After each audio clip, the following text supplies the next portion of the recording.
Hello, so for the video today, I'm going to be demonstrating the procedural steps for suctioning for a nasopharyngeal suctioning and for nasotracheal suctioning. The first thing I'm going to do is adjust the patient's bed in a Fowler or a semi-Fowler position. Then I'm going to place the absorbent pad onto the patient's chest. Next, I will perform hand hygiene and don gloves.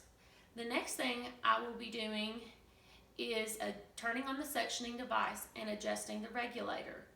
Then I will prepare supplies. Then I will put on personal protective equipment, which in this case will be a face mask and either an eye protector or goggles. The next thing I will be doing is opening up the suctioning kit.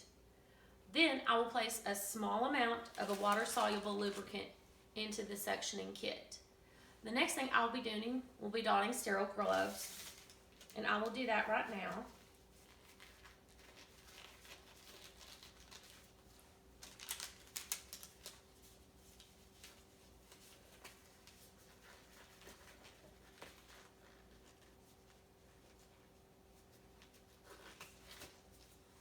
After donning sterile gloves, I'm going to put a small amount of sterile water or normal saline into a basin. Then I'm going to grasp the suctioning catheter in the dominant hand and then the suction tubing in the non-dominant hand, then connect the two pieces together.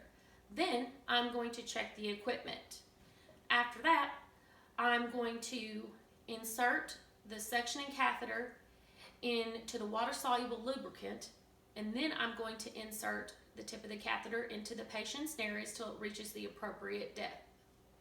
In case for the nasopharyngeal suctioning, I'm going to insert so the tip of the catheter reaches the pharynx. For nasotracheal suctioning, same principle applies. I'm going to insert so the tip of the catheter meets the trachea, and it's about 15 to 20 centimeters for both.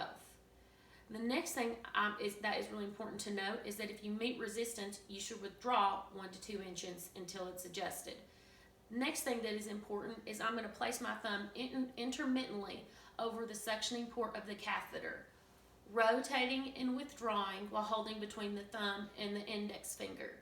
And it is important to note not to suction more than 10 to 15 seconds at a time. The next thing I will do, to clear the suctioning tubing, I will suction a small amount of water or normal saline from the basin.